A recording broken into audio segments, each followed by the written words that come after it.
আসসালামু আলাইকুম। গণস্বাস্থ্য সমাজভিত্তিক মেডিকেল কলেজে নিয়োগ বিজ্ঞপ্তি।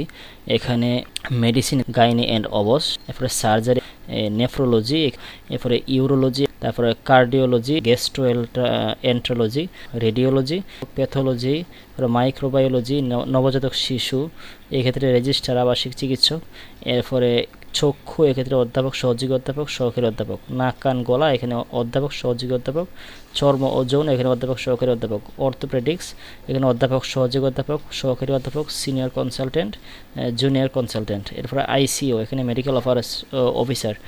এই শিক্ষাগত যোগ্যতা এক্ষেত্রে Bangladesh medical and dental council ও ঢাকা বিশ্ববিদ্যালয়ের নীতিমালা অনুযায়ী যোগ্যতা, অভিজ্ঞতা ও এফসিপিএস, এমআরসিপি, এফআরসিএস, এমসিএমডি বা সমান ডিগ্রি থাকতে হবে। রেজিস্টার চিকিৎসকের ক্ষেত্রে এমসিপিএস, এফসিপিএস ফাইনাল পার্ট এবং এমডি পেজ বি প্রয়োজন। এরপরে আইসিওর ক্ষেত্রে এমবিবিএস, সিবি লাইন, ডায়ালিসিস, কেচার অভিজ্ঞতা থাকতে হবে। বেতন দেওয়া হবে অধ্যাপকের ক্ষেত্রে 2 লাখ থেকে 5 লাখ টাকা।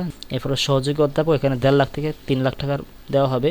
এরপরে সহকারী অধ্যাপক এখানে 80,000 থেকে 1.5 লাখ টাকা এবং কনসালটেন্ট পূর্ণকালীন অথবা খণ্ডকালীন আলোচনা সাপেক্ষে 1 লাখ থেকে 2 লাখ টাকা পর্যন্ত বেতন দেওয়া হবে। এখানে আবেদনের নিয়মাবলী এখানে দেওয়া আছে, আপনারা একটু দেখে নেবেন। ধন্যবাদ সবাইকে ভিডিওটা দেখার জন্য।